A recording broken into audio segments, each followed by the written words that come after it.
Mitt Romney's European vacation is not off to a good start, Chevy Chase-like. And the Republican candidate isn't the only one to stick his foot in his mouth. A Romney advisor tells the British newspaper, The Telegraph, that President Obama can't fully comprehend the special relationship between the U.S. and UK because Mr. Obama can't appreciate the shared Anglo-Saxon heritage. The advisor praised Mr. Romney's grasp of, "We are part of an Anglo-Saxon heritage," and he feels that the special relationship is special. The White House didn't fully appreciate the shared history we have. Romney press secretary Andrea Saul says the comments don't represent Mitt Romney's beliefs. The Obama campaign says it won't characterize the comment as a form of racial baiting. Here's what Romney himself had to say.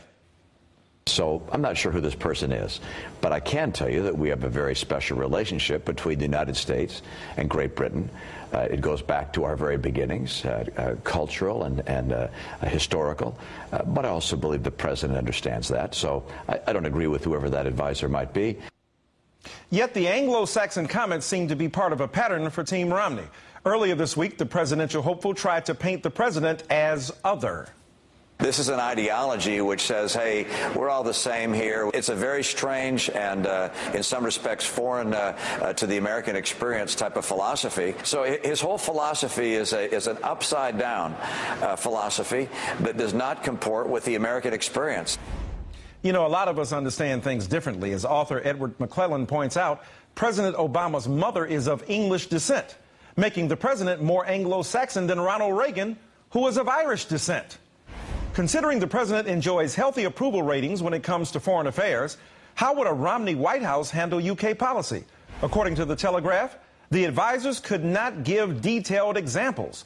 When it comes to the European debt crisis, one advisor even conceded, "I'm not sure what our policy response is." I'm joined now by Keith Boykin, Democratic strategist and CNBC contributor. Thanks for coming on to the show. Hey, thanks, Michael. Hey, Keith, David Axelrod called the quotes stunningly offensive on Twitter. Vice President Biden says this assertion is beneath a presidential campaign. I mean, look, we've seen all of this. You're good at parsing the implications of these comments and the nuances and the suggestions, the hints and the allegations. You're a lawyer. What are we to make of these comments? You know, I'm not quite sure whether this was an intentional statement or not, but I do think it's characteristic of a problem you have with Mitt Romney's campaign. A, does he have control over the people who are around him?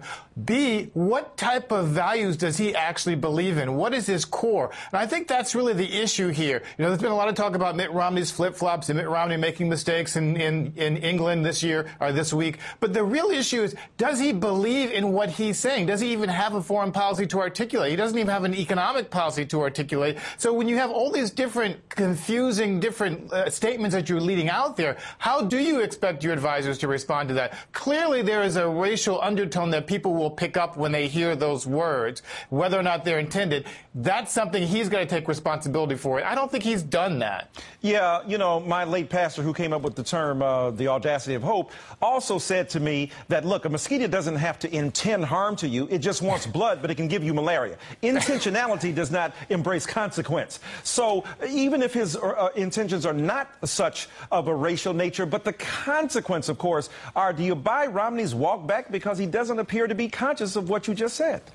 I don't know if I can buy the walk back, only because I don't even know what he believes. Again, you know, you can't walk something back if you're not willing to express what your values are. So what is it that he's walking back in the first place? This advisor, who he kind of denied, the advisor said he kind of denied that there was an advisor, and then he kind of said, well, he doesn't know who that person is, so we don't really know what he's saying on this. But why isn't he rooting this out? Why isn't Mitt Romney going to lead some sort of internal investigation to find out why people are saying this? And I don't know that Mitt Romney has, again, this kind of conviction about any of his beliefs on foreign policy issues or even on domestic policy issues to be able to effectively communicate what he stands for. That, to me, Michael, is the real problem. It's not just this one statement. It's the larger context of who Mitt Romney is and what he represents. Do you think it puts the Obama campaign in a very difficult situation because they don't want to be looked looked at as trying to complain about racial animus here, because they don't want to be seen in that way, and I don't blame them. But at the same time,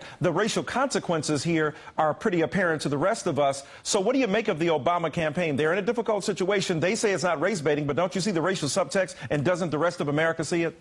Well, they don't have to say that because everybody else can see it. You and I can see it, I assume. And then, you know, they were smart. They sent out Joe Biden to make a statement about it. David Axelrod makes a statement about it. The president doesn't have to say a word about this because everybody who has any understanding of America's racial history, and you have a better understanding of that than almost anybody, everybody who has understanding of that can clearly see what's going on here. So all they have to do is put those words out there, let people interpret that as they will, and force the Romney campaign to explain or defend what they're doing. You know, this has been a horrible week for Mitt Romney to go overseas to try to showcase his knowledge of foreign policy, his knowledge of his ability to be a commander-in-chief, or his ability to create relationships with other nations. If this is what he's giving us, I don't understand how he expects the American people to buy into that. He's got to do a better job in order to convince people that he has something realistic that we should be willing to accept. Yeah, maybe he better play down that Anglo-Saxon heritage and play up that Afro-Saxon heritage that he needs to tap into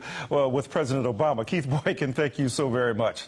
Thank you, Mike. Still to come on the Ed Show, Mitt Romney says President Obama has been apologizing for America. But after Mitt's bad day in England, he might need his own apology tour. Our panel will weigh in next. And later, Bill O'Reilly's weak argument about the good old days.